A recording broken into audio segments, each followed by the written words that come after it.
Donc, je suis très heureux en tant que président de la communauté des entreprises à mission de vous accueillir tous ce matin pour inaugurer ce nouveau format qui sont les débats de la société à mission. Merci beaucoup Brice et merci beaucoup Mathias d'avoir accepté de participer à ce débat ce matin.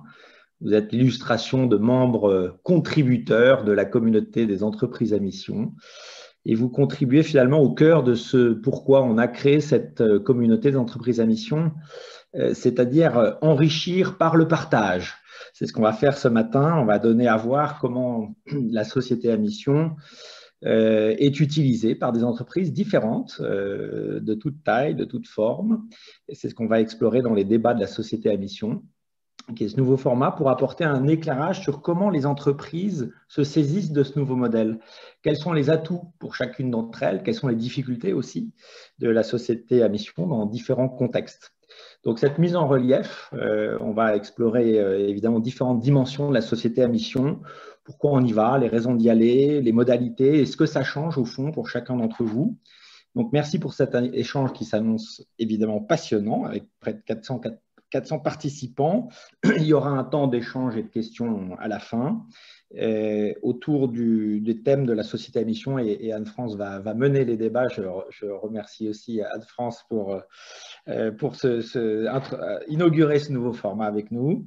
Voilà, l'alignement des actionnaires, la mission, comment elle incarne et elle ancre le projet de l'entreprise. Je vais vous laisser évoquer les leviers d'engagement, les leviers d'innovation, de stratégie, de performance que permet ce nouveau modèle de la société à mission. Donc, bravo Anne-France aussi pour avoir trouvé ce magnifique titre, puisque tu as été jusqu'à convoquer Verlaine, ni tout à fait la même, ni tout à fait une autre, la société à mission, familiale ou cotée. À toi, Anne-France, de développer ton rêve familier.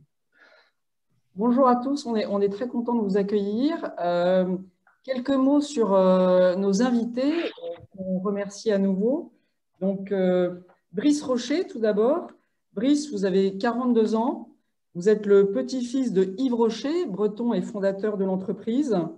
Jeune, visiblement, vous ne vous destinez pas du tout à rentrer dans le monde de l'entreprise. J'ai cru comprendre que vous aviez des rêves différents. Guitariste de jazz, m'a-t-on dit. Vous vous êtes fait rattraper par votre destinée familiale à la suite d'un solide parcours d'intégration au sein du groupe, en France, en Asie et aux États-Unis. Vous prenez la présidence du groupe en 2009. Aujourd'hui, le groupe Yves Rocher est une entreprise familiale indépendante, un chiffre d'affaires de 2,7 milliards d'euros, 18 000 salariés, dont 3 500 en Bretagne, et 50 millions de clients dans 118 pays, et compte aujourd'hui 10 marques: Yves Rocher, Arbonne, Petit Bateau, Stanhome, Yotis, Dr Pierre Ricot, Daniel Jouvence, etc. Donc essentiellement dans la cosmétique, une dans le textile et une dans les produits d'entretien. Venons-en à la mission. Donc vous avez travaillé votre mission durant l'année 2019, adopté la qualité d'entreprise à mission dès le mois d'octobre 2019, sans attendre le décret du mois de janvier 2020. Convaincu, grâce à l'expérience personnelle de M. Yves Rocher, que la nature a un impact positif sur le bien-être des personnes et donc sur leur envie d'agir sur la planète, la société a pour raison d'être de reconnecter ces communautés à la nature. Voilà la raison d'être du groupe, assortie de 5 objectifs qui sont donc statutaires et bien sûr d'un comité de mission. Je ne vais pas m'appesantir sur les objectifs statutaires, je vous laisse les redécouvrir dans l'Observatoire des sociétés à mission. Mathias, vous avez également 42 ans. Vous avez une jeunesse engagée, durant laquelle vous êtes appliqué visiblement à casser les codes. Vous avez monté la première section de l'association altermondialiste ATTAC lors de vos études à l'IEP Paris. Et tout en préparant le concours à l'ENA, que vous avez eu en 2004, vous avez travaillé auprès de Jean-Luc Mélenchon, alors ministre délégué à l'enseignement professionnel, et vous avez milité à l'UNEF entre vos 18 et 22 ans. Ancien sous-préfet de l'arrondissement de Bobigny, puis directeur de cabinet de Bertrand Delanoë et Anne Hidalgo, vous intégrez le groupe SNCF en tant que directeur général adjoint et vous êtes aujourd'hui secrétaire général de Danone. Danone qui a adopté la qualité de société à mission lors de son assemblée générale le 26 juin 2020. Je vous rappelle sa raison d'être que vous connaissez: apporter la santé par l'alimentation au plus grand nombre, assorti de 4 objectifs statutaires que je vous laisse également redécouvrir sur l'Observatoire. Donc, je vous rappelle que les deux sociétés que nous avons face à nous aujourd'hui sont des SA, l'une entreprise cotée, l'autre entreprise familiale. Et enfin, Armand Actuel. Donc, Armand, tu es professeur au Centre de gestion scientifique Mines Paris Tech. Tu es le cofondateur en 2009 de la chaire Théorie et méthode de la conception innovante, puis en 2014 de la chaire Théorie de l'entreprise, modèle de gouvernance et création collective. Donc, on comprend bien que l'innovation et la création dans l'entreprise, considérée comme un organisme vivant et collectif, sont tes domaines de prédilection. Tu es également, bien sûr, cofondateur de la communauté des entreprises à mission en décembre 2018 et membre de son conseil d'administration. Tu auras un rôle de rebond et d'éclairage sur les propos que vont tenir Brice et Mathias avec ton point de vue de chercheur. Alors, le sujet qui nous préoccupe aujourd'hui, vous l'avez compris, c'est bien la société à mission, le modèle de la société à mission, familiale ou cotée, ni tout à fait la même, ni tout à fait une autre. Quelques rappels, même si vous connaissez tous très bien le modèle de l'entreprise à mission. Vous savez tous qu'une société à mission est une entreprise donc, qui s'est dotée d'une raison d'être et d'objectifs sociétaux statutaires qui sont singuliers, définis collectivement. C'est une société qui s'engage à une communication transparente, à un double contrôle à travers son comité de mission et le contrôle d'un organisme tiers indépendant. C'est une société qui a compris qu'elle adoptait une qualité qui était révocable.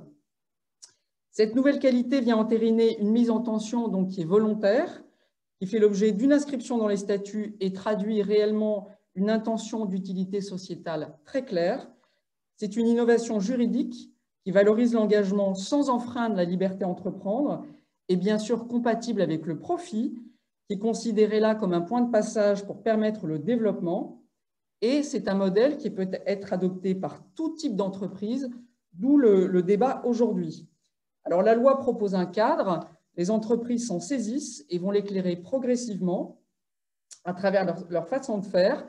Ce qui nous intéresse aujourd'hui à travers les propos de Brice et Mathias, c'est les points communs, les points de différence. C'est un modèle qui s'approprie sur un temps long. Donc, comment ça se vit dans une entreprise familiale ou une entreprise cotée? La mission est une grille d'arbitrage à la stratégie. Comment ça se vit dans une entreprise familiale ou une entreprise cotée, etc. etc. Alors, un dernier rappel avant d'écouter Brice et Mathias. Donc, on vous propose une articulation en 3 temps, comme l'a dit Emery.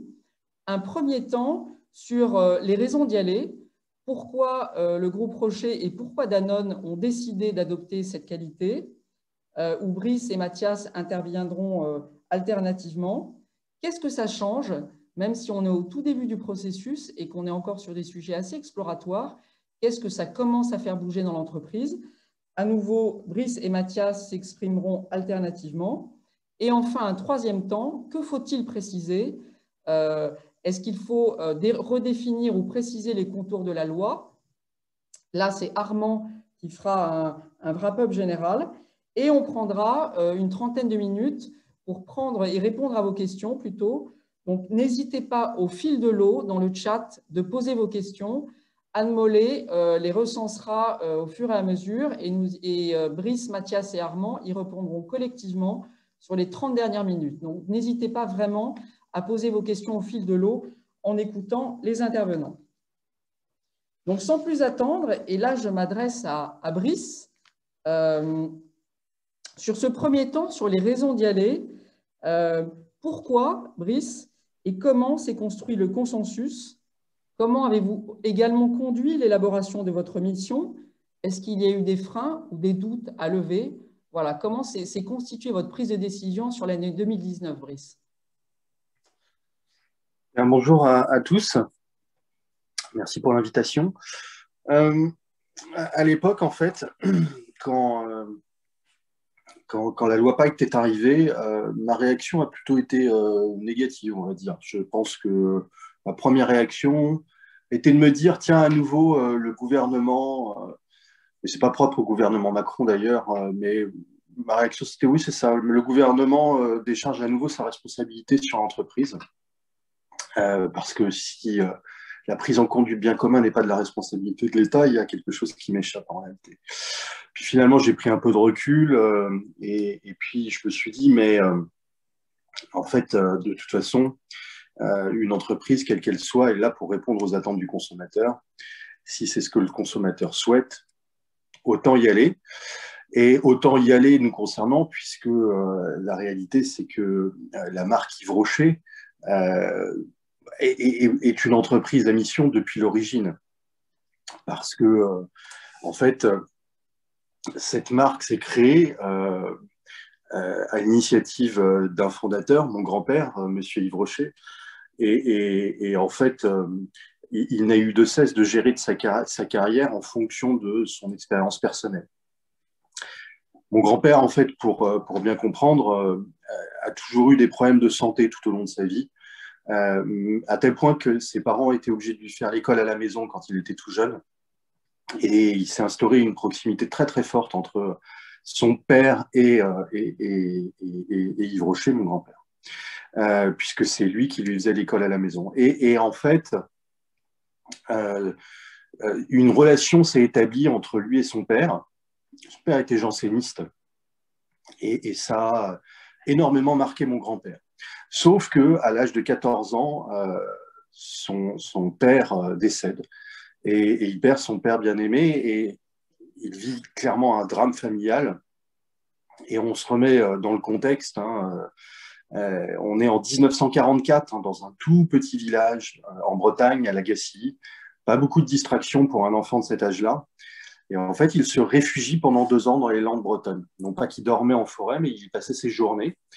Et ça lui a apporté une forme d'apaisement, de consolation, voire de protection. Et c'est à ce moment-là, en fait, très jeune, qu'il a pris conscience que la nature avait un impact positif sur notre bien-être. Et qu'en retour, quand on vivait cette expérience, on avait envie d'avoir un impact positif sur la planète. Et du coup, tout au long de sa carrière, il n'a eu de cesse, finalement, d'essayer de conjuguer à la fois une forme de performance économique, parce qu'il a été rentable dès le premier jour, quand il a créé son entreprise, une dizaine d'années plus tard, mais en conjuguant cela avec une forme de prise en compte du bien commun. Un exemple, dans les années 70, il s'est opposé au remembrement des terres agricoles.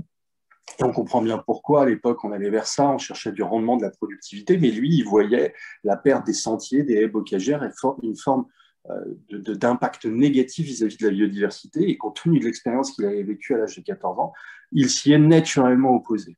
En 1989, il décide d'arrêter les tests sur animaux, 15 ans avant que la loi française ne nous l'impose. Et d'ailleurs, aujourd'hui, à part le miel et la cire d'abeille, il n'y a aucune matière animale qui rentre dans la composition et dans la formule de nos produits. En 97, on avait évidemment, comme vous l'imaginez, puisque la marque Yves Rocher repose sur la nature, nos champs de fleurs, de plantes, ils décident de les certifier agriculture biologique pour éviter la pollution des sols et des eaux. En 2006, on arrête les sacs plastiques en magasin, 10 ans avant la loi, etc., etc. Et donc, en fait, tout au long de sa carrière, il n'a eu de cesse de chercher à conjuguer cela. Et du coup, quand la loi Pacte est arrivée, je me suis dit, il faut répondre aux attentes du consommateur. Et puis, de toute façon, la marque Yves Rocher, intrinsèquement, dès l'origine, c'est une forme d'entreprise à mission. Donc, autant y aller. Et puis, en fait, on est tous en train d'apprendre en marchant, très concrètement. Moi, autant que vous. Et d'ailleurs, l'année dernière, avec Mathias, on était aux rencontres économiques d'Aix-en-Provence et j'ai assisté à un débat entre 2 économistes qui, justement, s'opposaient sur la société à mission. Un des économistes était en train de promouvoir la société à mission, justement, reprenant ce que je viens de dire. Ça consiste à répondre aux attentes du consommateur, un consommateur qui est une personne, en réalité, un citoyen qui vote. Alors, non, je vais paraphraser Alexandre Mars, il ne vote pas avec un bulletin de vote, mais avec sa carte bancaire.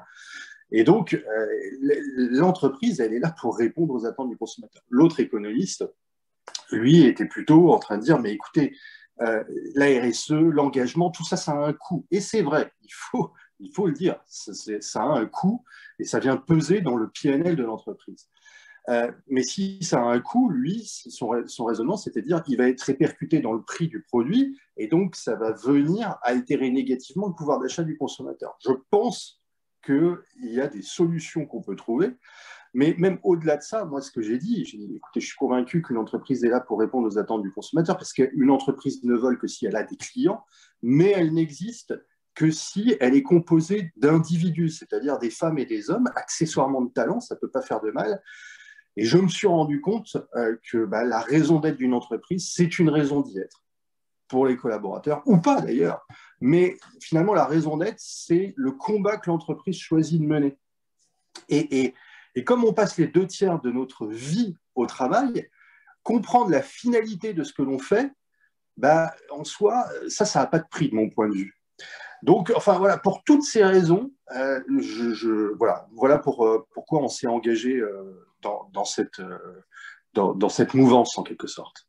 Très clair, Brice. En fait, ce qu'on peut retenir à ce stade, c'est qu'il y avait vraiment une évidence au regard de la genèse en fait, du groupe et une logique aussi à se mettre au diapason des attentes sociétales très congruente avec votre histoire. Et puis, vous parlez souvent de cette raison d'en être ou cette raison d'y être avec des attentes très fortes du corps social. Voilà. Donc, peut-être, Mathias, en rebond, comment ça s'est passé pour Danone sur les prises de décision successives 2019-2020? Oui, bonjour à toutes et à tous. Pour les raisons d'y aller, pour les raisons d'en être, pour reprendre l'expression de Brice, je pense qu'il y en a 5 principales qui ont présidé à cette décision chez Danone. La première raison, et elle est propre aussi au groupe Rocher, c'est une forme de continuité. Antoine Riboud avait défini un double projet économique et social en même temps devant le MEDEF de l'époque, devant le CNPF en 1972. Ensuite, on a eu une raison d'être qui a été définie dès 2005, apporter la santé par l'alimentation au plus grand nombre, vous l'avez rappelé, puis des fonds dédiés, Danone Communities, Danone Écosystème, pour intervenir auprès des petits agriculteurs, pour faciliter l'accès à l'eau et donc pour avoir une empreinte sociale et environnementale positive. Et puis, Bicorp, puisque Danone s'est inscrit dans le projet de devenir Bicorp en 2025 dès 2015. Donc, il y a d'abord une forme de continuité pour devenir entreprise à mission. Il y a une continuité, mais il y a aussi une forme d'accélération qui s'est nouée à l'occasion de la crise Covid, puisqu'on s'est rendu compte à travers toute une série d'études, notamment les études menées par Edelman, que les consommateurs demandaient de plus en plus aux entreprises d'avoir un impact social et environnemental positif. Et d'ailleurs, les attentes des consommateurs vis-à-vis des entreprises étaient au même niveau que vis-à-vis des gouvernements. Donc, c'était un élément de rupture où on voyait que finalement, les entreprises n'avaient plus tellement le choix. Et par rapport à ce que disait Brice sur pourquoi est-ce qu'on demande ça aux entreprises, c'est plutôt de la responsabilité des États. Mais en réalité, c'est aussi une attente des consommateurs qui aujourd'hui considèrent que les entreprises sont des acteurs importants de l'environnement et aussi du social. Donc, il y a eu une accélération. C'est la raison pour laquelle en juin 2020, à l'occasion de l'Assemblée générale, Danone est devenue entreprise à mission. Il y a une accélération qui est liée aussi, on s'en rend compte, à la demande des salariés. Les salariés demandent de plus en plus à leur entreprise un engagement du sens. Les salariés qui sont en poste, mais aussi les futurs salariés, puisque dans les éléments de marque employeur et de motivation dans les écoles de commerce, écoles d'ingénieurs, on se rend compte que le salaire a été moins important ces dernières années que le sens. Et donc, devenir entreprise à mission est aussi un enjeu de ressources humaines. Ça, c'est la deuxième raison. La troisième raison, c'est que quand vous êtes un groupe comme le groupe Rocher ou le groupe Danone international avec des activités extrêmement éparses, devenir entreprise à mission et avoir défini sa raison d'être permet une logique un petit peu centripète, une logique d'ensemblier pour permettre de dessiner un destin et une unité quand vous avez des activités qui sont dispersées à l'international ou avec des missions différentes. Vous savez, c'est aussi l'allégorie des bâtisseurs de cathédrales, où on demande à 3 personnes sur un chantier, qu'est-ce que vous faites? La première personne dit je construis un mur, la deuxième dit je construis une bâtisse, et la troisième dit je bâtis une cathédrale pour l'éternité. Et ben, l'idée, c'est de se dire que chacun puisse définir le but ultime de son action et que ça donne du sens au sein de l'entreprise. C'est la troisième raison. La quatrième, c'est ce que disait Brice sur la raison d'y être. C'est-à-dire qu'on se rend compte que dans la fidélisation des salariés, dans la logique d'appropriation de la stratégie de l'entreprise, c'est extrêmement important d'avoir une raison d'être et d'être société à mission. On se rend compte notamment, nous on fait plusieurs enquêtes annuelles où on a 90% de réponses, que la réponse principale sur qu'est-ce qui fait la colonne vertébrale de votre activité, c'est bien souvent la raison d'être qui est nommée ou notre cadre d'action qui s'appelle One Planet, One Health, et qui en réalité recouvre une grande partie des enjeux des missions qui ont été définis dans le cadre de la société à mission. Donc, c'est aussi un enjeu, encore une fois, d'équipe et pour souder les salariés au sein d'une stratégie commune. Et la dernière raison, c'est qu'en réalité, devenir société à mission permet de formaliser, d'organiser des pratiques antérieures. D'abord, nous, on avait une raison d'être en 2005. Nous n'avions pas une raison d'être dans les statuts. Donc, il n'y avait pas d'opposabilité de la raison d'être de Danone d'un point de vue juridique. Elle n'était pas dans les statuts. Elle est devenue dans les statuts grâce au fait que nous soyons entreprise à mission. C'est vrai qu'on aurait pu juste la mettre dans les statuts et pas devenir société à mission, mais il nous a paru logique de faire l'ensemble. La deuxième chose, c'est que bien souvent, nous avions des comités de parties prenantes qui existaient à différents niveaux. Ce n'était pas très formalisé, ce n'était pas très organisé. Là, en devenant société à mission, nous avons composé un comité de mission de 10 membres d'experts internationaux sur les différentes parties de la mission, que ce soit la santé, l'environnement, la gouvernance, le social. Et ça permet, encore une fois, de formaliser dans le cadre de la gouvernance de l'entreprise la place de ces experts indépendants pour aiguiller la stratégie, pour évaluer la stratégie, notamment extra-financière de l'entreprise. Et qu'est-ce que ça change enfin, dans le cadre de ces pratiques antérieures, c'est tout ce qui a trait au reporting extra-financier. Vous savez qu'une entreprise comme Danone, dans le cadre des différents reportings extra-financiers que nous avons, Vigeo, les rapports que nous avons avec Oxfam, avec toute une série d'acteurs, ça fait que nous remplissons environ 300 à 350 indicateurs extra-financiers par an. Eh bien, l'intérêt de la société à mission, de la constitution du comité de mission et du rôle de l'organisme tiers indépendant dans le cadre de ce dispositif, c'est de faire, non pas le ménage, mais de ranger un peu la chambre pour se demander quels sont les indicateurs essentiels pour suivre la mission de l'entreprise. Vous le savez, le comité de mission, dans les premiers mois de son installation, un axe essentiel, fondamental de son travail consiste à définir des indicateurs forts, des indicateurs de suivi, des indicateurs qui permettront notamment de faire un rapport devant l'Assemblée générale et de définir exactement si l'entreprise a ou non rempli les missions, atteint les objectifs qu'elle s'était fixés. Et quand on passe de 300 indicateurs à une vingtaine d'indicateurs et d'indicateurs d'impact, et pas simplement d'indicateurs d'activité, eh bien, la société à mission a aussi cette fonction, cette plus-value qui permet, d'une certaine manière, de ranger la chambre en matière d'indicateurs extra-financiers et de faire en sorte que nous ayons un tableau de bord impactant qui peut être suivi par tous les salariés, par les parties prenantes, par les actionnaires, pour évaluer si l'entreprise a réellement atteint ses objectifs ou non. Merci beaucoup, Mathias. Tu as un peu débordé sur le deuxième point, mais si à travers ce sujet du reporting extra-fi et de donner du sens, de l'intelligence au fameux KPI, juste en synthèse de votre propos introductif, sur les raisons d'y aller et peut-être les distinctions, parce que c'est vrai, on voit énormément de points communs, vous l'avez redit. Est-ce que sur la notion d'opposabilité, quand on est société familiale ou société cotée, il y a quand même une différence de posture, de position et de réflexion au moment de l'inscription statutaire? Ou est-ce qu'au fond, que ce soit chez Danone ou dans le groupe Rocher, au moment de l'inscription statutaire, la posture interne de l'entreprise est la même? Je parle plutôt de là peut-être à Mathias, je ne sais pas quel est ton point de vue sur ce sujet-là.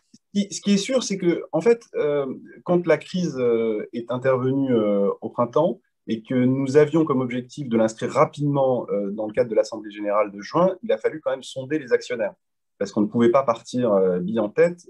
C'est une adoption qui se fait aux 2/3 et qui, du coup, devait quand même rassembler les votes d'une large partie des actionnaires. Donc, il a fallu évidemment faire ce travail. En même temps, à partir du moment où ça s'inscrivait dans une forme d'ADN de l'entreprise, ça n'a pas été très difficile, puisque 99,5% des actionnaires ont voté pour. 99,5% des actionnaires. Donc, c'est sûr que quand vous êtes une entreprise cotée, vous avez davantage le devoir de convaincre et d'expliquer auprès des actionnaires la plus-value de devenir société à mission.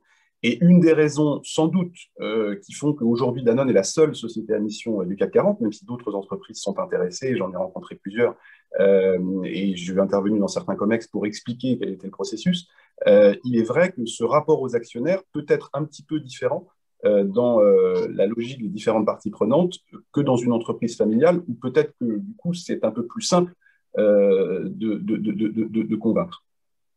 Donc, effort de conviction, peut-être, Brice, vous le confirmez?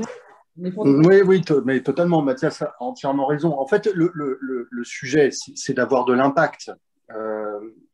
Et ça va me permettre de rebondir sur les deux sujets qui viennent d'être évoqués. Donc, avoir de l'impact, c'est nécessairement s'inscrire dans le temps long. Quand on est une entreprise familiale, je crois que toute famille a pour but, pour premier objectif, de transmettre à la génération suivante. Donc, de facto, une famille s'inscrit dans le temps long et la famille, c'est les actionnaires. Donc, normalement, dans une entreprise familiale, il y a un alignement parfait sur le temps long, quoi. Parce que tout l'objectif va être de réconcilier le temps court du temps long. Le temps court, c'est comment je génère de la performance économique à l'instant T, et en même temps, comment je cherche à avoir de l'impact. Mais avoir de l'impact, ça ne peut pas se faire en 6 mois, ça prend nécessairement du temps. Un exemple au sein du groupe Rocher, on veut reconnecter les communautés à la nature, donc on le fait notamment en plantant des arbres. On a célébré 100 millions d'arbres plantés l'année dernière, mais on n'a pas commencé en 2018, on a commencé en 2006, ce programme, ça nous a pris 15 ans, et donc ça prend du temps. Donc il faut réconcilier le temps court du temps long. Après, avoir de l'impact, je pense qu'il y a encore quelques flous dans la loi Pacte. Mathias évoquait justement l'organisme tiers indépendant qui doit certifier finalement l'état d'avancement de la société au regard des objectifs qu'elle s'est fixés. Là, il n'y a pas de cadre défini dans la loi Pacte. Aujourd'hui, on est un peu libre face à ça. Et je pense que c'est quelque chose qu'il faudra que nous clarifions ensemble. On aura, à mon avis, l'occasion d'en parler avec Mathias et Emery, mais il va falloir qu'on clarifie ça parce que je pense que c'est un frein pour grand nombre de sociétés aujourd'hui qui considèrent qu'il y a un flou, et il est bien réel, ce flou. Et donc, c'est embêtant puisque c'est opposable, comme Mathias le disait. Et il faudra bien définir ça parce que on ne peut pas être de tous les combats et en même temps on veut avoir de l'impact. Donc avoir de l'impact, c'est quelque part à un moment donné émerger face aux autres sur un sujet bien donné. Et pour autant, même si on n'est pas de tous les combats, il va bien falloir adresser grand nombre de chantiers.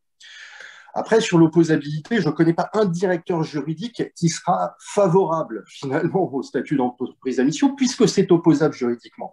Moi, me concernant, je vais vous dire, je m'en fichais un peu parce que j'ai eu la chance de travailler pour le cabinet d'audit Arthur Andersen et j'ai vécu la chute de l'intérieur au moment de l'affaire Enron. C'était quand même, il faisait quand même partie, enfin, c'était la star des Big Five, 85 000 emplois dans le monde. Je veux dire, c'est un cabinet réputationnel, enfin, en termes de réputation qui était quand même de très haut niveau, on va dire. En attendant, ce cabinet a disparu au moment de l'affaire Enron. Mais en fait, le cabinet, il a été condamné par le tribunal médiatique. La justice, finalement, l'a innocenté 3 ans plus tard, mais c'était bien trop tard. À nouveau, le temps long, le temps court, etc. Donc, finalement, le risque, il n'est pas tant juridique que médiatique. Mais on s'en fout. De toute façon, si on n'y va pas, le consommateur, il votera avec sa carte bancaire pour une autre marque, pour une autre entreprise. Et à nouveau, une entreprise ne vole que si elle a des clients. Donc, de toute façon, c'est un no-brainer pour moi. Alors, justement, Brice et Mathias, là, on a abordé ensemble en fait la genèse et l'amont jusqu'à cette histoire d'opposabilité. On abordera plus tard avec Armand les flous, les précisions apportées à la loi et surtout ce dont vous parliez, Brice, à savoir tout ce que la loi ne dit pas, mais que toutes les sociétés à mission s'attachent à travailler aujourd'hui à travers ce qu'on appelle ce référentiel de déclinaison opérationnelle de la mission. Mathias en parlait tout à l'heure. Aujourd'hui, les comités de mission travaillent sur ce référentiel opérationnel à travers la définition d'indicateurs d'impact extrêmement précis qui pourront être contrôlés par les OTI, mais ça, c'est une autre histoire. Donc, ce qu'on voulait aborder avec vous ensemble, même si à nouveau, c'est encore très exploratoire, c'est au fond, qu'est-ce que ça change?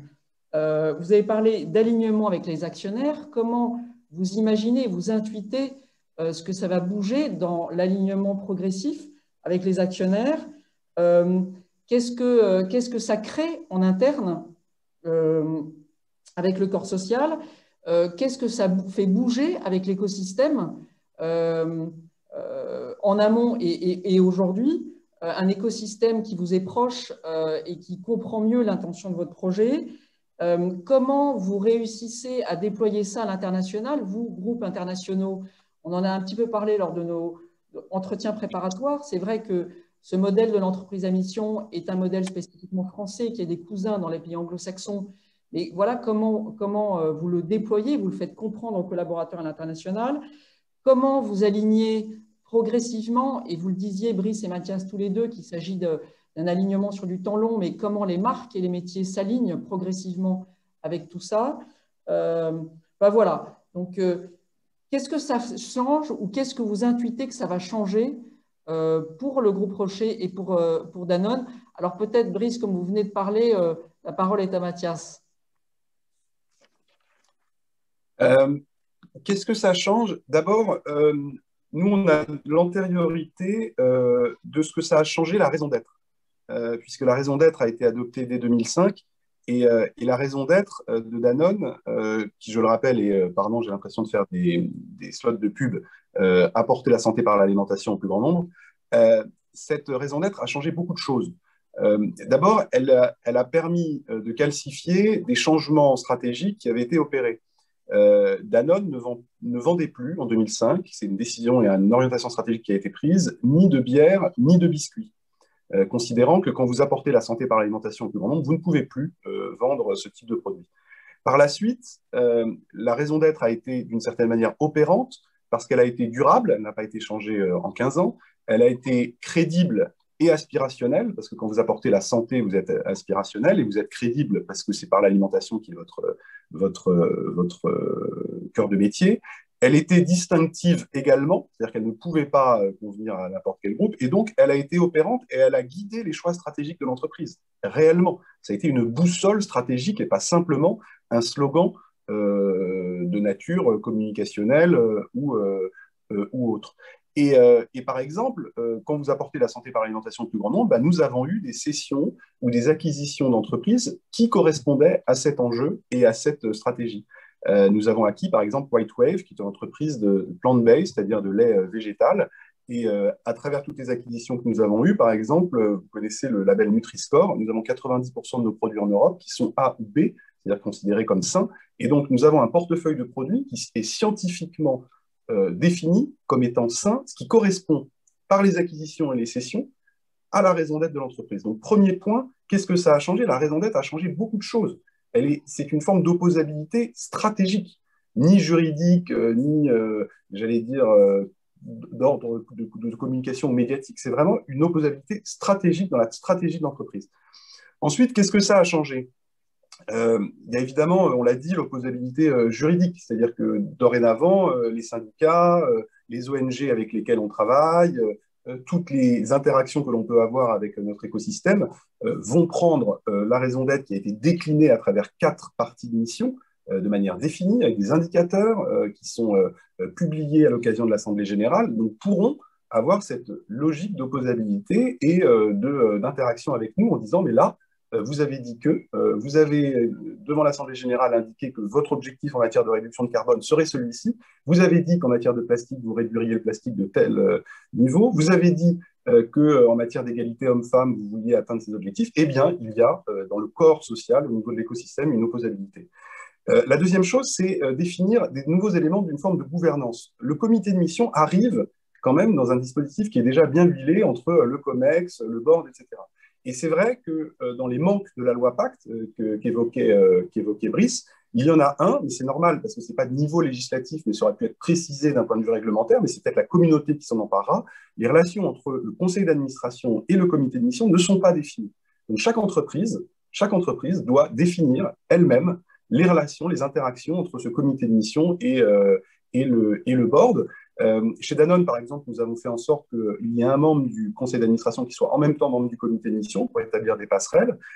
Nous avons aussi un comité engagement qui est une émanation du board qui en réalité interagit directement avec le comité de mission et son président Pascal Lamy. Mais il y a beaucoup de choses à inventer sur cette nouvelle forme de relation entre le board, qui reste l'instance de décision évidemment, et le comité de mission.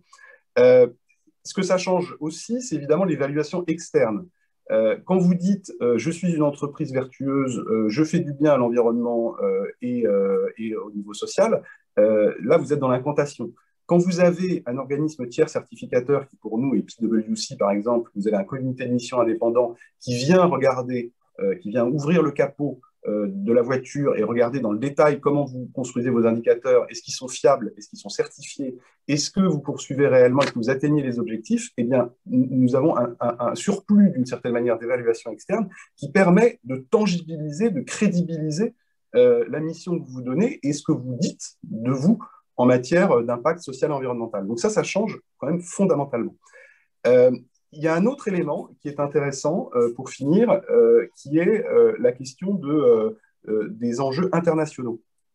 Il est vrai que le statut d'entreprise à mission est assez à part, même s'il existe, il y a un projet de loi en Allemagne à l'heure actuelle, il existe les Benefit Corporation aux États-Unis, il existe en Italie les Società Benefit, mais c'est un objet quand même assez franco-français. Donc un des enjeux, si on veut qu'il y ait une appropriation par l'ensemble des salariés de l'enjeu de l'entreprise à mission, c'est d'expliquer, de les faire contribuer à la démarche. Donc là, il y a plusieurs choses. Les faire contribuer au départ sur les engagements d'indicateurs. Par exemple, quand nous avons des indicateurs spécifiques, nous donnons à certains pays qui pèsent dans la réalisation de l'objectif un rôle particulier, que ce soit en matière de carbone, par exemple, ou d'agriculture régénératrice pour nous. Nous avons des pays que nous mettons un peu en tension, mais positive, en disant si nous voulons atteindre l'objectif, c'est grâce à vous que nous pourrions l'atteindre parce que vous pesez 20% de l'atteinte de l'objectif. Donc il y a cet enjeu-là. Il y a évidemment l'enjeu de marque employeur également, qui vaut dans tous les pays, donc avec un travail de pédagogie et d'explication. Et c'est vrai que nous sommes encore en cours de chemin sur cette appropriation à l'international de l'entreprise à mission. Et ça s'inscrit aussi pour nous dans une complémentarité des démarches entre Bicorp d'un côté, qui est plus pour les consommateurs, puisque vous avez le label, et que c'est une certification business unit par business unit, et l'entreprise à mission pour expliquer qu'en réalité, ces démarches ne sont pas redondantes, mais complémentaires. Et ça, c'est effectivement aussi un travail de persuasion que nous devons avoir vis-à-vis des équipes. Merci beaucoup, Mathias. Donc, Brice, boussole stratégique, nouveau mode de gouvernance, passerelle à inventer avec le conseil d'administration, l'évaluation externe avec ces KPI extra-FI qui maintenant deviennent des KPI stratégiques. Vous, quelle est votre conviction? Quelles sont vos intuitions sur ce que ça change? Vous nous parliez entre autres d'alignement des marques dans les réflexions. Oui. Alors, Mathias a évoqué énormément de choses. Il reste encore beaucoup de choses à clarifier au sens de la loi Pacte, notamment sur la gouvernance entre le comité de mission et le conseil d'administration. Moi, personnellement, je ne suis pas en faveur d'une forme de bicaméralisme. Il ne peut y avoir qu'une tête de pont. Concrètement, c'était l'année dernière, je participais au cercle de Giverny. Il y avait une question qui était posée.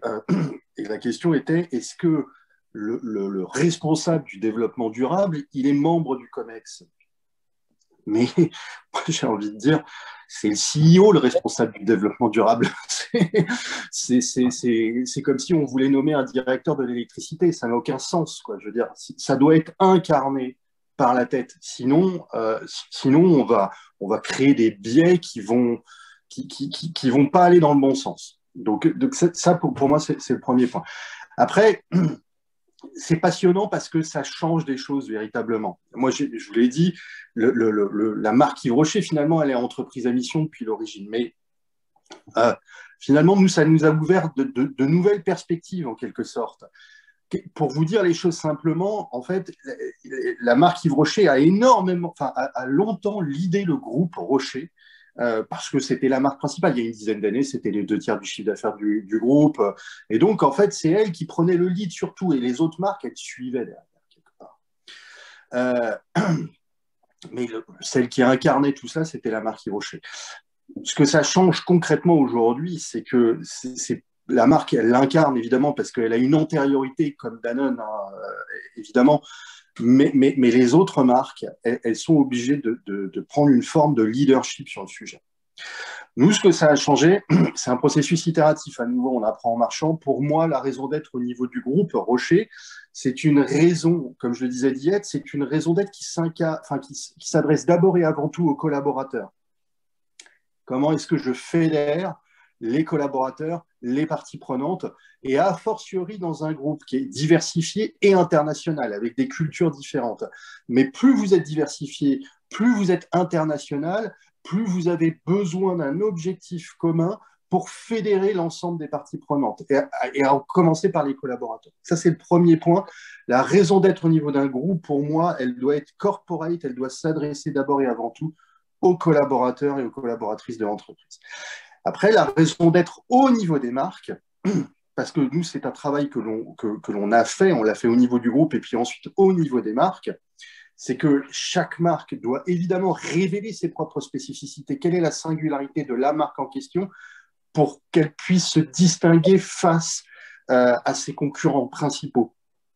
Mais en même temps, une marque, si elle veut faire partie de la famille du Club Rocher, si j'ose dire, elle doit aussi contribuer à la mission du groupe.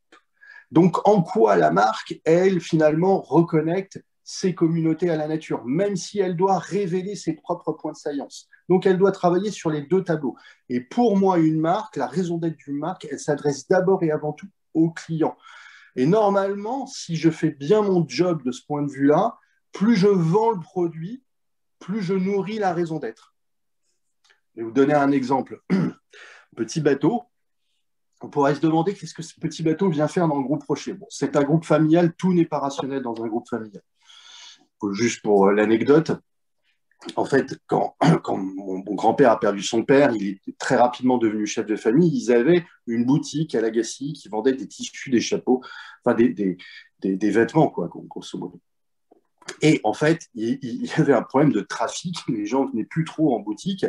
Et il a eu deux grandes idées. Il a dit, bah, si les gens ne viennent plus en boutique, je vais aller sur les marchés, je vais aller vers les gens. Et puis, je vais référencer des marques nationales pour driver du trafic dans ma boutique.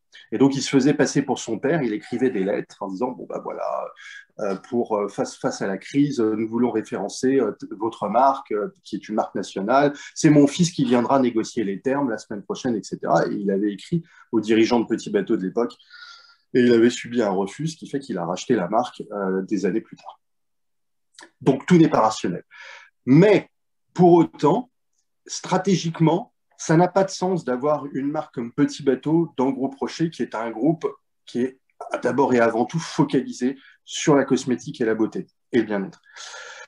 Mais d'un point de vue raison d'être ou culturel, j'ai envie de dire, là, on y trouve du sens. Du point de vue de la mission, on y trouve du sens. Parce que Petit Bateau, la raison d'être de Petit Bateau, c'est d'abord et avant tout l'épanouissement de l'enfant. Et l'enfant, là où il s'épanouit le mieux, c'est sur son plus beau terrain de jeu, c'est-à-dire en plein air, dehors, dans la nature. Et un enfant, on le sait, ça bouge, ça chahute, ça se bouscule, ça monte dans les arbres, ça tombe par terre, etc. Et pour qu'il puisse faire ça, pour qu'il puisse s'épanouir pleinement et favoriser la créativité de l'enfant, eh ben, il lui faut des vêtements qui durent dans le temps, qui soient de qualité. Et on le sait, Petit Bateau, ça fabrique des vêtements qu'on se transmet de génération en génération parce que c'est qualitatif, parce que ça dure dans le temps. Et en plus, c'est des vêtements qui favorisent le mouvement. Et donc, quelque part, Petit Bateau trouve sa place dans le groupe Rocher parce qu'il contribue à nourrir la mission du groupe. Et ça, c'est passionnant. Et puis après, c'est un actif absolument remarquable. J'ai aucune envie de vendre cette marque que j'adore. Mais au-delà de ça, finalement, on arrive à trouver du sens derrière tout cela. Et ça offre de nouvelles perspectives. Très bien. Merci beaucoup, Brice. Avant de donner la parole à Armand, au fond, à vous écouter, en temps initial, finalement, ce qui pourrait distinguer une entreprise familiale d'une entreprise cotée lors de l'adoption de la qualité de société à mission, ce qu'on a pu entendre de vos propos, c'est peut-être un temps de conviction amont plus particulier, peut-être plus construit pour embarquer les actionnaires du côté des entreprises cotées. Et au fond, dans vos propos, dans qu'est-ce que ça change, vos propos se recoupent. On a entendu ce rôle de boussole stratégique, ce rôle d'articulation de gouvernance, ce sujet sur l'alignement systématique des métiers et des marques est progressif, bien sûr. Donc, peut-être que pour se projeter dans le futur, je vais passer la parole à Armand. C'est d'ailleurs l'un des objectifs de la communauté des entreprises à mission, c'est de se dire le cadre de la loi aujourd'hui est un cadre qui est très libre. Les entreprises s'en emparent, l'explorent au fur et à mesure. À ce stade, même si encore il est très tôt, Armand, quel est ton point de vue? Que faut-il préciser, compléter ou pas dans le cadre de la loi? Est-ce qu'il y aura un pacte 2 sur le cadre de la société à mission? Armand, c'est à toi.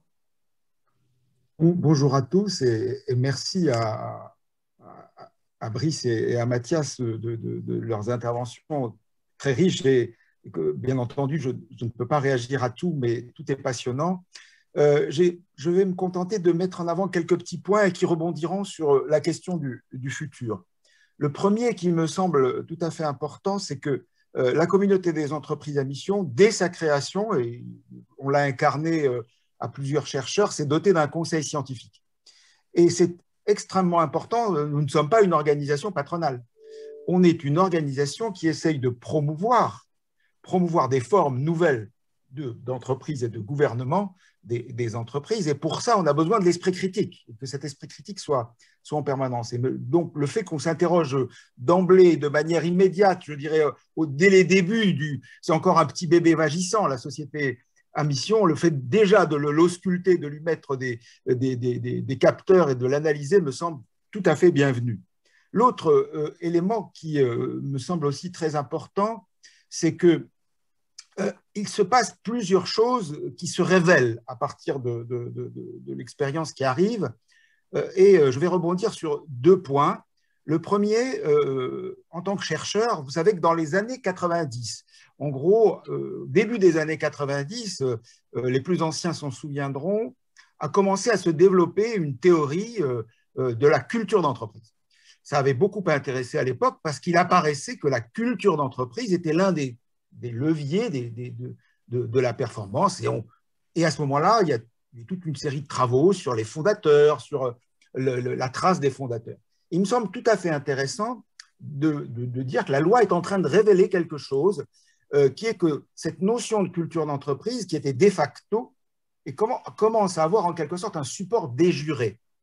Et le fait que la culture d'entreprise est un support déjuré, c'est-à-dire juridique, est peut-être en train de résoudre une des plus vieilles énigmes du Code civil, qui est comment puis-je avoir des identités entre l'État et l'individu. Vous savez que notre Code civil n'a jamais beaucoup aimé les corps intermédiaires, et là on aurait donc quelque chose qui commence à exister et qui en fait retrouverait aussi la notion des règles de l'art.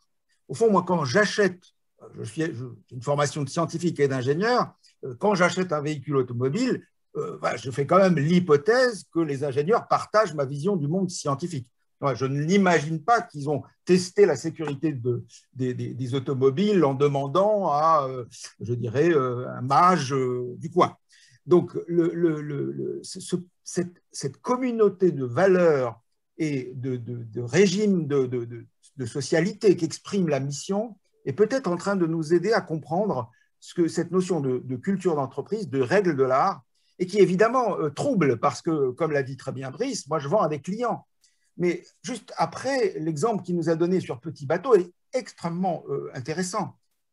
Lorsque, dans mon acte marchand, je veux faire aussi un acte de construction de la civilisation.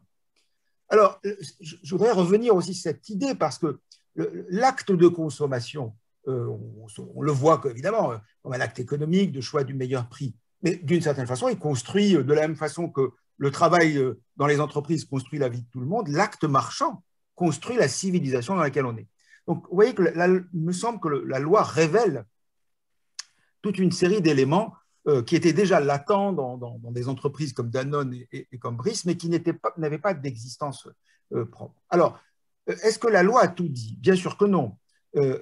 D'ailleurs, pour avoir été une part du processus législatif et avoir été auditionné plusieurs fois et avoir assisté aux discussions. Si nous avions été sur la société à mission beaucoup plus normatif, elle ne serait pas passée, la loi. Et en fait, la loi a été en quelque sorte le cadre qui nous permet maintenant de commencer à réfléchir, à voir toute une série d'éléments d'évolution.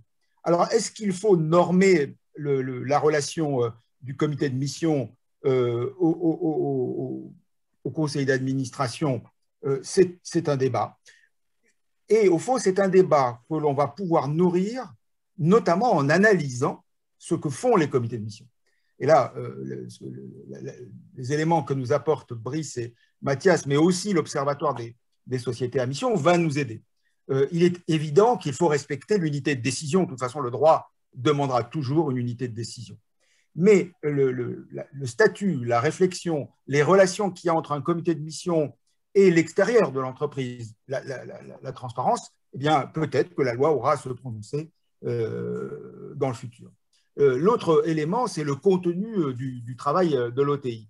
Mais je dirais, là encore, il faut revenir un peu à l'esprit de cette mutation. Si on normait, imaginez qu'on dise tous les OTI doivent contrôler la parité homme-femme. Ça ferait de l'OTI chargé, en quelque sorte, de contrôler l'exécution de la mission, un contrôleur de la totalité des obligations d'entreprise, des obligations universelles, légales, de toutes sortes. Donc, ça lui donnerait en quelque sorte une espèce de statut d'évaluation de l'entreprise dans son ensemble. Et du coup, on se priverait très probablement des analyses très très fines des entreprises qui sont capables de créer de nouveaux KPI, qui sont capables de créer de nouvelles questions. Et comment peut-on imaginer que les questions environnementales, de biodiversité, ne vont pas évoluer? Et vous voyez que là encore, il me semble que la discussion va être qu'est-ce qui est universel, qu'est-ce qui est vraiment ce que tout le monde doit faire, et qu'est-ce qui est au contraire.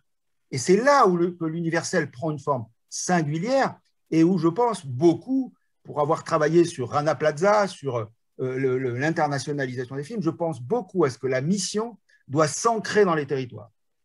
Et donc voilà, le débat va être un débat entre qu'est-ce qui est universel et qu'est-ce qui est au contraire ce bien commun qu'invente l'entreprise, qu'elle invente localement, qu'elle invente avec les territoires, qu'elle invente avec les gens. Voilà quelques idées qui ne font que je dirais, prolonger ce que nous ont dit Brice et Mathias. Merci beaucoup Armand. Je vois qu'il est 9h24. On a évidemment suivi au fil de l'eau vos différents commentaires et questions.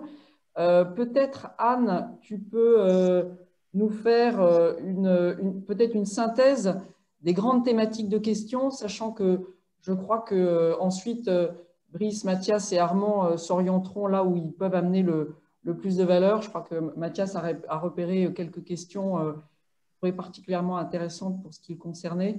Anne, on t'écoute pour avoir un panorama général des questions. Oui, merci Anne-France. Oui, plusieurs catégories de questions donc, qui relèvent pour certaines des raisons d'y aller, donc je reviendrai tout à l'heure. La différence entre SE et mission aussi, qui est revenue à plusieurs reprises, et notamment comment les deux s'interpénètrent, on va dire.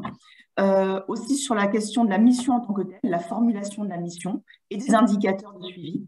Donc, comment la mission, donc la raison d'être, les objectifs statutaires se déclinent ensuite en objectifs opérationnels et en indicateurs. Et des questions sur la gouvernance de la mission, l'actionnariat et beaucoup de questions concernant les salariés et le corps social. Donc, peut-être que pour commencer par les salariés et le corps social, qui revient, pour lesquels il y a le plus de questions, une question qui s'adresse à tous les deux. Vous avez tous les deux indiqué qu'une des raisons importantes du choix de devenir société à mission était le sens donné aux salariés, leur raison d'y être. Comment prévoyez-vous de les associer au travail autour de la mission? Comment prévoyez-vous de rendre compte aux salariés? Le rapport du comité de mission étant adressé aux actionnaires. Donc, globalement, comment avez-vous embarqué vos collaborateurs dans la vie de la mission, à la fois, j'imagine, lors de l'élaboration, de la formulation de la mission et une fois que la vie commence, c'est-à-dire après le dépôt statutaire? Je commence, Mathias, que… Vas-y. Ça marche. Ouais, nous, on a fait ça sur une année, en quelque sorte. Ça a été assez participatif en réalité.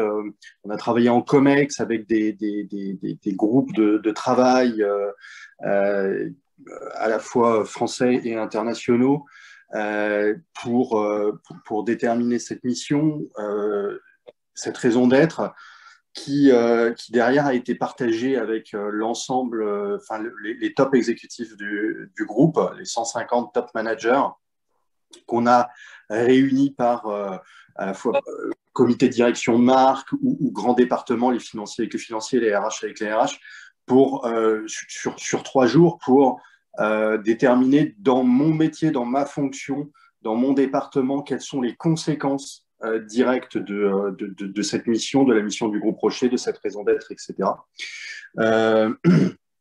On a aussi fait un baromètre. On a lancé un baromètre l'année dernière parce que finalement, on veut reconnecter nos communautés à la nature, mais c'est quoi la photo? Les gens, ils se sentent connectés ou déconnectés?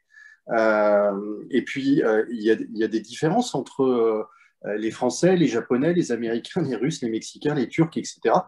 Est-ce qu'ils se sentent plus ou moins déconnectés et comment tout cela évolue dans le temps, un peu comme l'indice de confiance Edelman, quoi, quelque part. Donc, on a lancé ce baromètre Reconnect People to Nature et on l'a fait aussi en interne. Et ce que je peux vous dire concrètement, ça a été mesuré, c'est que ça renforce la fierté d'appartenance, ça renforce l'engagement au quotidien des collaborateurs. Et donc, de ce point de vue-là, c'est ultra pertinent. Je le disais, juste pour donner un exemple et illustrer le propos, parce que je pense qu'à partir du moment où on est une entreprise à mission, le plus important maintenant, c'est de passer du storytelling au story doing. Et c'est les actes concrètement, c'est les actes, les actes, les actes, les actes. Il n'y a que ça qui compte. Le reste, c'est que des paroles. Et donc, je le disais, on plante des arbres, mais nous, on ne plante pas des arbres pour compenser, enfin pour aller vers une neutralité carbone. Pour compenser nos émissions de gaz à effet de serre. D'ailleurs, on bannit ce terme de neutralité carbone, on est plutôt en faveur d'une sobriété carbone. Non, si on plante des arbres, c'est quand on le fait avec nos communautés. On le fait avec les collaborateurs, on va le faire avec nos partenaires franchisés, consultantes indépendantes, les fournisseurs, les ONG, on va le faire avec nos clientes, etc. Et je peux vous dire que quand on plante un arbre, ça prend du temps, ça ne se fait pas en 2 minutes. Et a fortiori, si on en plante plusieurs, ça prend toute la journée et on est obligé d'être nombreux. Et quand on plante un arbre, qu'est-ce qui se passe? On met la main dans la terre, les deux mains dans la terre, on se reconnecte à soi, on se reconnecte aux autres et on se reconnecte à la planète et ça fait un bien fou. Et on prend conscience de l'importance de notre environnement, de la biodiversité, et derrière, on génère un mouvement parce qu'on a envie d'agir en faveur de la nature. Et donc, concrètement, voilà comment on l'incarne typiquement, cette mission. Merci Brice. Mathias, un éclairage sur l'onboarding des collaborateurs en amont et aujourd'hui? Oui, très rapidement. Donc, effectivement, comme le dit Brice, il y a un travail ex-santé qui est très important et qui est celui de la préparation de la décision qui est prise. En même temps, il ne faut pas non plus être trop irénique ou angélique sur le sujet, y compris les salariés attendent des instances dirigeantes qu'elles prennent des décisions. Ce n'est pas de la pure consultation, concertation, avec une voix vaut une voix, etc. C'est quand même une décision d'instance dirigeante de devenir société à mission. Ensuite, effectivement, il y a la question de la participation. Et je l'avais indiqué, notamment puisque les indicateurs sont dans les premiers mois de l'entreprise à mission un des éléments très importants à la fois du travail du comité de mission et du travail des équipes. La participation à la définition des indicateurs, au suivi et à l'atteinte des objectifs est évidemment quelque chose de clé. Nous, on a fait le choix aussi, évidemment, d'avoir une représentation importante des salariés au sein du comité de mission. Donc, on a une représentante des syndicats qui y est. On avait une représentante des syndicats internationaux, Sharon Burrows aussi, qui était là. Et donc, du coup, évidemment, au sein du travail du comité de mission, la voix des salariés nous paraît absolument essentielle. Est-ce qu'on peut enchaîner sur les autres questions? Parce que j'en avais vu quelques-unes rapidement. Auquel je voulais peut-être répondre de manière très rapide. Il y a une question.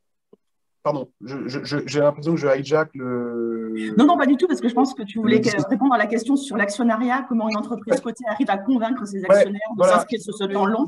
Et que dirais-tu à des dirigeants d'entreprises qui ont envie d'y aller, voilà, donc dans une entreprise cotée? Je pense que c'est à ça que tu voulais répondre.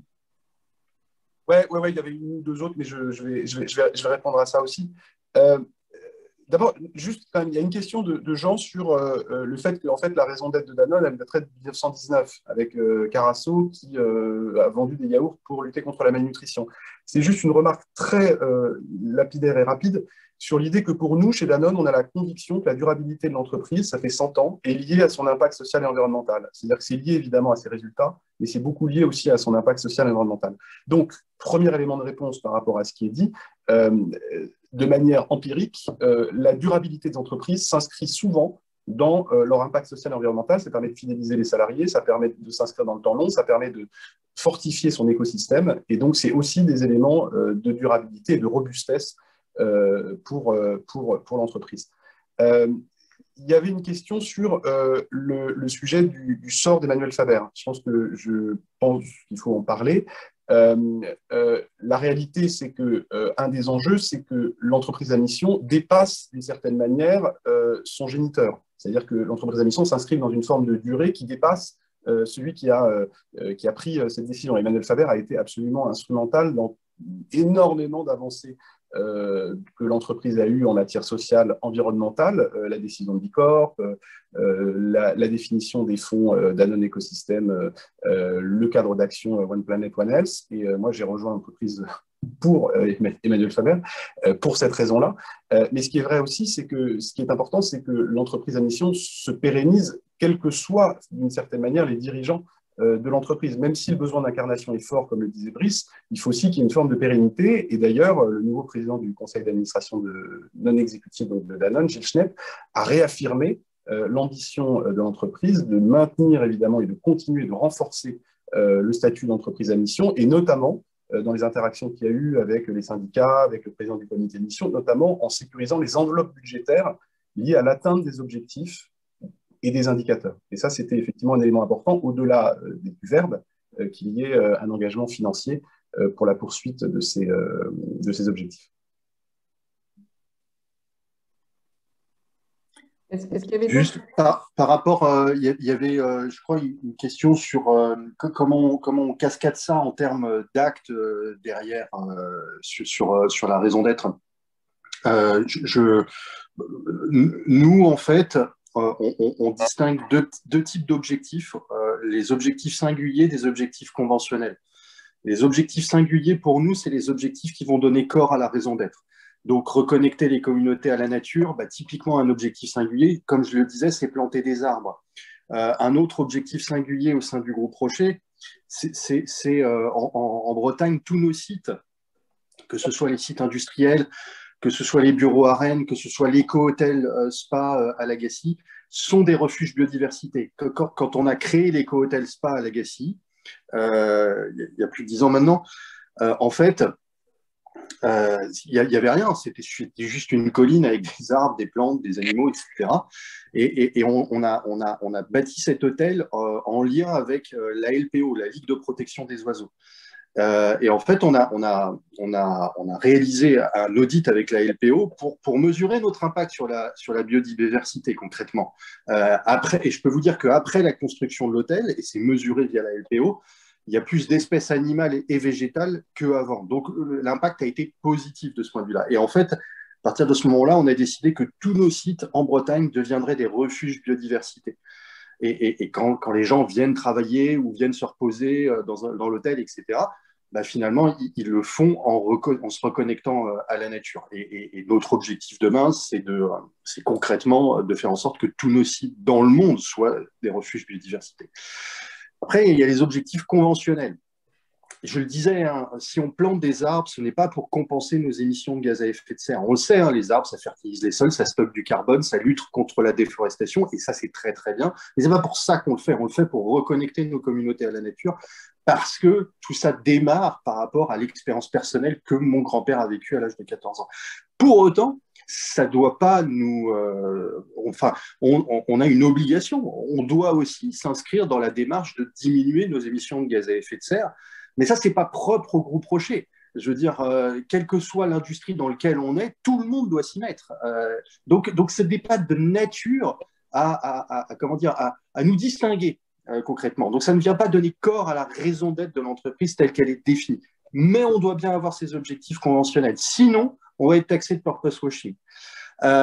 Donc voilà. Et je pense que là, on touche quelque chose de mon point de vue. Et ça, on refait le lien avec la certification, l'OTI, sur quoi, etc. Je pense que l'entreprise, quelle qu'elle soit, ne peut pas être de tous les combats. Ce n'est pas possible. Sinon, on va altérer trop négativement la performance économique de l'entreprise. Et la mission de la boîte, ça ne peut pas être de couler sa boîte. Ça, il faut qu'on soit clair là-dessus. La mission de la boîte, ça ne peut pas être de couler sa boîte. Donc il va falloir bien réfléchir à comment est-ce que on s'oblige en quelque sorte à progresser, parce que c'est une démarche de progrès. Il faut accepter de ne pas être parfait à condition de s'inscrire dans une démarche de progrès. Et je pense que il y a peut-être un truc à travers la certification B Corp que je trouve intéressant. En fait, la certification B Corp, il y a quand même un cadre quelque part, mais ce qui est intéressant dans ce cadre, c'est que derrière ça, vous obtenez la certification si vous obtenez un certain nombre de points, mais après, en fonction du nombre de points que vous obtenez, vous pouvez avoir différentes catégories. Je ne sais pas, moderate, best in class, outstanding, etc., etc., etc. Donc, d'abord, vous avez la certification ou vous ne l'avez pas, et deux, dans le champ de ceux qui ont la certification, il y a ceux qui sont plus ou moins avancés, et on arrive à les distinguer. Voilà. Et je pense que ça, c'est pas mal parce que ça pousse tout le monde. D'abord, c'est pas sanctionnant, voilà, je veux dire, mais c'est clarifiant et ça pousse tout le monde à s'inscrire dans une démarche de progrès. Voilà. Néanmoins, je ne sais pas, Anne, s'il y avait d'autres questions sur cette dimension indicateur, mais il y a quelque chose d'assez éclairant à aborder le sujet, qui est très éclairant d'ailleurs sur le premier rapport de mission que vous avez publié très récemment, où en fait, ce qu'il faut bien comprendre, c'est que dans les sociétés à mission, les travaux préliminaires ne s'arrêtent pas à l'élaboration d'une raison d'être et d'objectifs, de macro-objectifs statutaires, mais bien évidemment de comment l'entreprise va se mettre en mouvement objectif par objectif. Donc, il y a un gros travail de définition d'indicateurs et, comme le disait Mathias, d'indicateurs qui font sens, qui sont spécifiques à la mission de l'entreprise. Et comme le disait Armand également, tout l'enjeu, c'est d'être sur un chemin de progrès en évitant de retomber dans du normatif qui n'est pas forcément transformateur pour les entreprises. Donc, le discours de Danone est clair. Vous avez défini vos indicateurs qui sont plus des indicateurs de moyens. Et l'enjeu du comité de mission sur 2021 est de travailler aux indicateurs d'impact qui seront associés à votre boussole stratégique, si je puis dire. Oui, exactement. En fait, c'était une des questions aussi qui était posée par Benoît. Le comité de mission, évidemment, sa mission va aller au-delà de la définition des indicateurs. Mais dans un premier temps, il faut d'abord, par des inductions et une compréhension de l'entreprise, que les membres du comité de mission s'acclimatent à l'entreprise et aux enjeux de l'entreprise. Et quand vous rentrez dans un comité de mission en juin et que nous sommes au mois d'avril, il y a eu toute une série d'interactions pour que les membres du comité de mission, même s'ils étaient un peu familiers avec la stratégie de l'entreprise Danone, puissent vraiment rentrer dans le cœur des sujets. Donc, dans un premier temps, c'est vrai que les indicateurs, c'est l'alpha et l'oméga de l'interaction, du travail, du comité de mission, dans un premier temps. Et puis, dans un deuxième temps, évidemment, il y aura un élargissement du champ de compétences et ça ira au-delà des indicateurs. Sur le choix des indicateurs, je disais qu'on a 300 indicateurs de reporting extra-financier au sein desquels on a choisi 20 indicateurs. En fait, moi, ce que je recommande, c'est d'abord de regarder parmi les indicateurs existants. Parce que vous pouvez évidemment avoir des indicateurs qui sont plus ou moins robustes, plus ou moins opérants. Et donc, du coup, la première chose, c'est de regarder au sein des indicateurs existants. Ceci étant, nous avons aussi défini, avec les membres du comité de mission, des indicateurs spécifiques que ce soit par exemple sur le niveau de sucre dans nos produits, ou que ce soit sur l'enjeu d'agriculture régénératrice, qui est pour nous un enjeu d'agriculture qui préserve les sols et qui préserve la biodiversité. Là, nous avons défini et travaillé avec les membres du comité de mission des indicateurs d'impact spécifiques. Mais généralement, on regarde quand même plutôt au sein des indicateurs existants parce qu'on se rend compte qu'en fait, on fait énormément de reporting extra-financier dans tous les sens et que l'enjeu est plutôt de ranger la chambre plutôt que de définir et de multiplier des indicateurs nouveaux. Je rejoins Mathias là-dessus. Hein. C'est important de mon point de vue de partir de l'existant. Il y a déjà énormément d'indicateurs ou de critères. Donc, partons de l'existant, mais on peut derrière y ajouter une démarche de progrès en disant, bon, bah voilà, à tel niveau, je suis moderate, à tel autre niveau, je suis best in class, à tel autre niveau, je suis outstanding, etc. Et je le compléterai d'une dimension plus singulière, qui est de dire, parce que ça, sinon, il nous le faut, ça, ce socle-là, sinon on va être taxé de purpose washing. Mais il faut aussi qu'on ait quelque chose qui soit très, très, très, très corrélé ou aligné avec la raison d'être telle qu'elle a été déterminée pour donner à l'entreprise une forme de singularité. Ça me paraît assez essentiel. Je voudrais rebondir sur ce point, Anne-France, parce que je suis membre de comité de mission. En fait. Je pratique moi-même ma propre philosophie. Et donc, je voudrais témoigner sur il faut qu'on fasse quand même attention, si vous voulez, la gestion par les indicateurs, il doit y avoir à peu près 3 rayons de bibliothèque qui démontrent tous les effets pervers de la gestion par les indicateurs. Donc, ce qui est important, c'est le lien entre l'indicateur et la mission. C'est le lien entre l'indicateur et le sens. C'est le lien entre l'indicateur et la mobilisation. C'est le lien entre l'indicateur et sa capacité à innover et à provoquer de l'innovation. Il y a des indicateurs qu'on appelle silent killers. Ils vous tueront toute innovation dans une entreprise. Eh bien, le travail aujourd'hui que je fais, parce que je suis dans une start-up à Deep Tech, où il y a un comité de mission, eh bien, on s'est aperçu que la discussion sur les indicateurs et la mission est un levier d'innovation. Il est en train de pousser l'entreprise à modéliser un petit peu mieux les phénomènes dont il s'agit. Il est en train de pousser à des discussions avec l'extérieur, voire même avec des experts extérieurs auxquels l'entreprise n'avait pas spontanément pensé.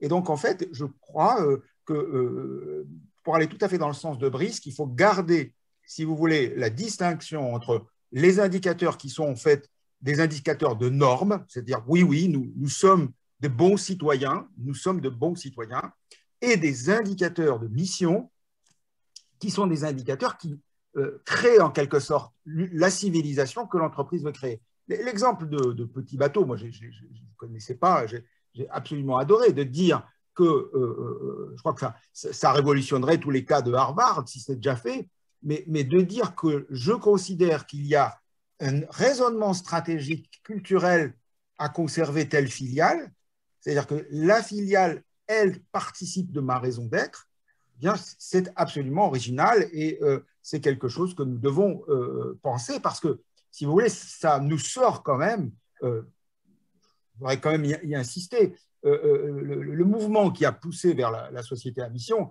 n'est pas du tout un mouvement anti-profit, c'était un mouvement contre le profit, lit de Procuste de l'innovation, lit de Procuste du désir, lit de Procuste de mouvements historiques comme celui de Rocher ou de Danone. Et donc, je crois que le débat que nous avons est extrêmement important. Les comités de mission ne doivent pas être simplement du contrôle de gestion à l'ancienne, pour aller vite. Pour témoigner également à la Maïf, on devait avoir Pascal Demurger avec nous ce matin, on l'aura une prochaine fois, mais ils ont fait exactement le même travail de revisiter l'intégralité de leurs KPI extra-financiers, de sélectionner ceux qui apportent de la valeur au regard de la mission, mais de s'obliger avec le comité de mission à inventer, à imaginer des nouveaux KPI excessivement singuliers et qui les mettent en tension. Donc, c'est un point intéressant. Peut-être, Anne, il y a d'autres… Oui. Oui, notamment dans les dernières questions sur la transformation opérationnelle générée par la mission, justement. Globalement, comment est-ce que vous intégrez les fournisseurs dans ces objectifs? Et aussi, est-ce que cela a transformé votre production, c'est-à-dire la composition des produits, c'est-à-dire le cœur business de l'entreprise? Ouais, vas-y, Mathias. Vas-y. D'abord, la transformation du core business, ça va se faire de manière progressive, itérative. Quand vous êtes entreprise à mission depuis quelques mois, il faut installer le dispositif, il faut familiariser les membres du comité de mission avec votre stratégie, et donc les choses vont se faire progressivement. Est-ce que tu peux répéter le début de la question? Oui, globalement, la première question était sur la chaîne de valeur. Donc, globalement, comment vous intégrez les fournisseurs, mais aussi toute la chaîne de valeur dans ces objectifs et dans la transformation de l'entreprise et aussi dans la proposition, enfin, dans le core business. Oui, c'est effectivement un très bon point, parce que quand tu as un indicateur, par exemple, sur le carbone qui est Scope 3, pour parler dans le langage ONU, ça veut dire que tu inscris toute ta chaîne de valeur dans l'objectif que tu poursuis. Et donc, évidemment, la mise sous tension concerne l'entreprise et les frontières de l'entreprise, mais plus largement l'écosystème de l'entreprise et notamment l'écosystème de fournisseurs. On a engagé avec le label B Corp une forme d'incitation de certains de nos fournisseurs à devenir B Corp. De la même manière, mais on n'a pas encore engagé ce travail, mais ça peut être un travail de persuasion qui peut être réalisé, et notamment dans le cadre de la communauté d'entreprises à mission à laquelle j'ai l'honneur de participer. Je pense qu'il y a aussi ce travail de conviction qui peut être fait au sein de la chaîne de valeur avec nos fournisseurs pour leur expliquer la plus-value de devenir également société à mission, comme on l'a fait pour B Corp, parce que B Corp, on a vraiment eu ce travail de conviction avec toute une série de fournisseurs pour expliquer qu'il y aurait une forme de continuité, de cohérence à ce qu'ils basculent dans cette labellisation. Donc oui, je pense que c'est un point important. Oui, pareil. Alors, enfin, moi, une des conséquences, par exemple, justement par rapport à cette question, nous, le groupe, récemment, s'est internationalisé à marche forcée. Donc, on a intégré des nouvelles marques internationales, américaines, japonaises, etc. Donc, avec un éloignement géographique, des cultures différentes, etc.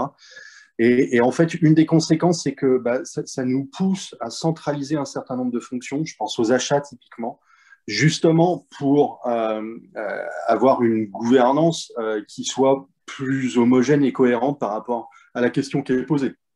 On va déterminer un panel de fournisseurs qui sera, on va dire, compliant avec ce que l'on est, ce que l'on ambitionne, etc.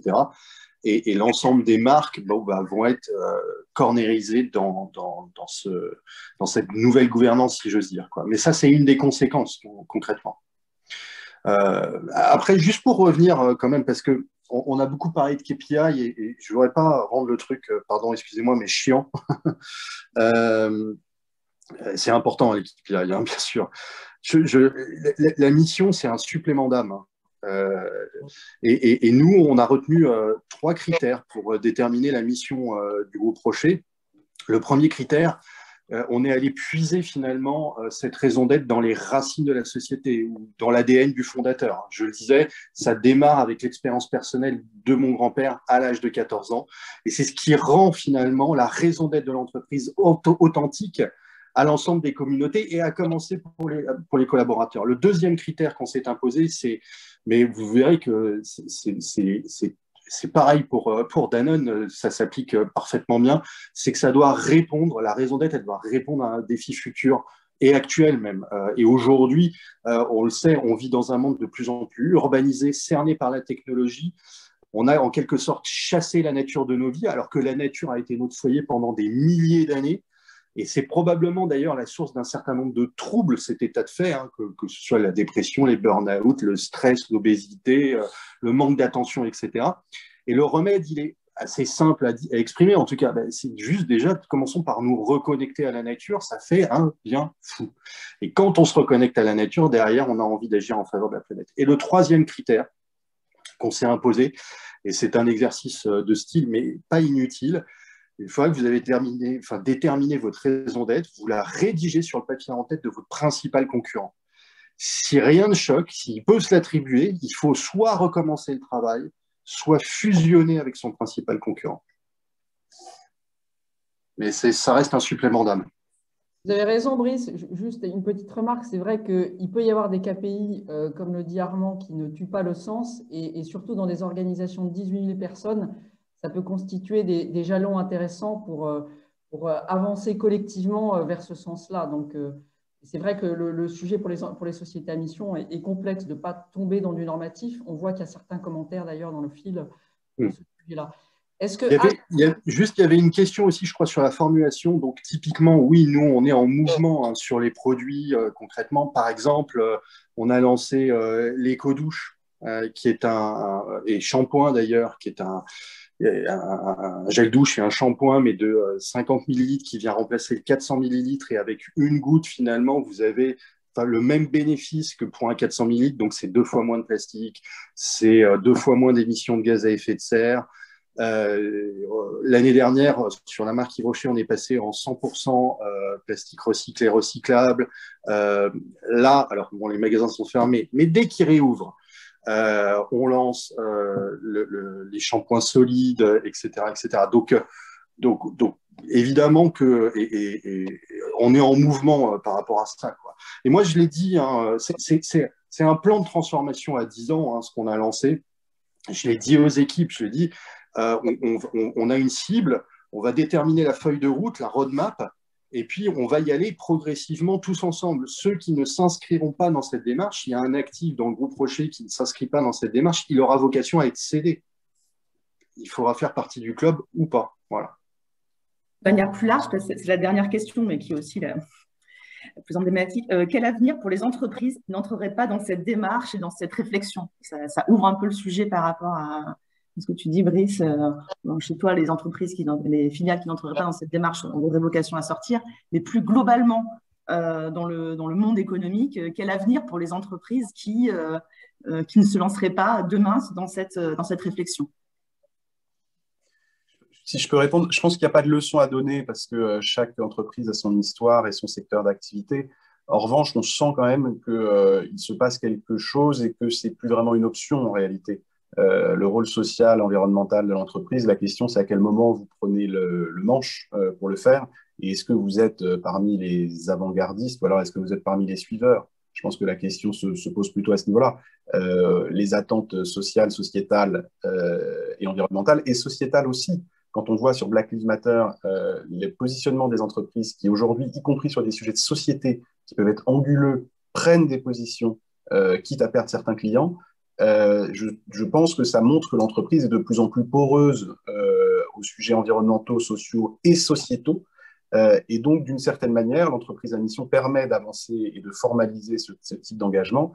Et je pense que c'est un mouvement inexorable. La question, c'est combien de temps ça va prendre et combien d'entreprises vont, dans une première démarche, s'engager. Mais je crois que le mouvement est inexorable. Je voudrais aller dans le même sens, mais mettre une condition. C'est que nous continuions à faire ce que nous faisons, c'est-à-dire à maintenir le débat critique de façon à ce que, à chaque difficulté nouvelle, à chaque problématique nouvelle, on le fasse. Pourquoi ? Permettez à l'historien de l'industrie de vous donner un petit exemple. Comment est-ce que l'industrie est devenue scientifique? Ça vous paraît évident, ça paraît évident à tout le monde qu'on mesure des températures en étant précis dans tous les procédés, etc. Comment est-ce qu'elle est devenue? Eh bien, finalement, d'une certaine façon, le capitalisme a réussi en quelque sorte, à pacifier sa relation avec la société grâce à la science, grâce au fait que les produits fonctionnaient, qu'ils étaient corrects, que quand vous avez des pneus, ben ces pneus roulent. Eh bien, on a le même engagement aujourd'hui. Si la société à mission produit le type d'émancipation et de signification et de sens que nous disons, alors oui, alors le modèle sera imparable.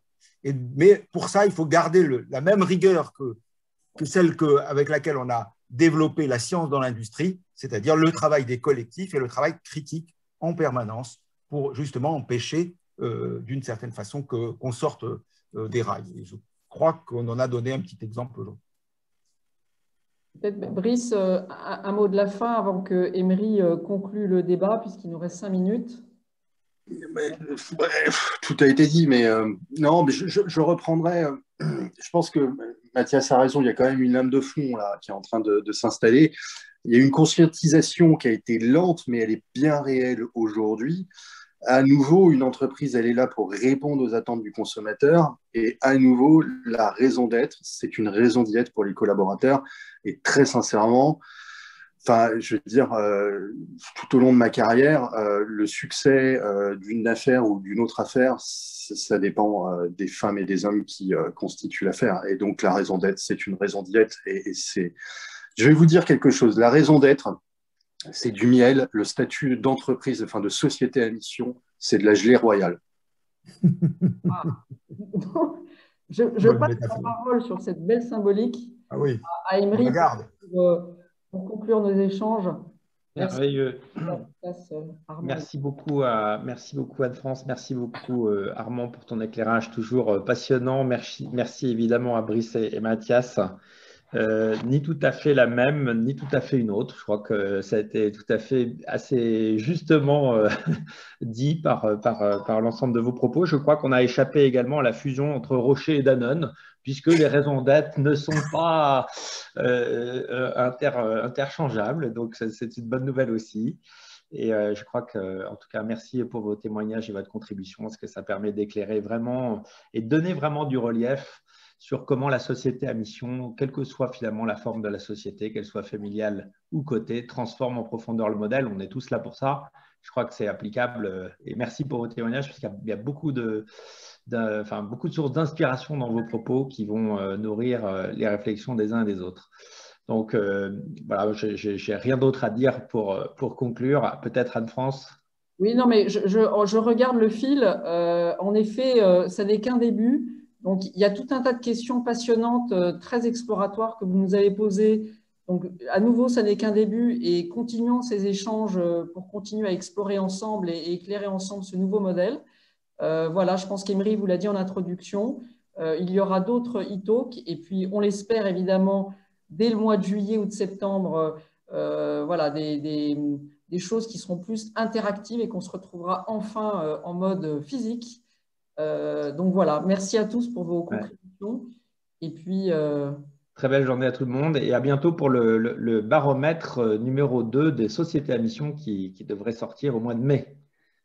On va suivre cette vague. Bonne journée à tout le monde.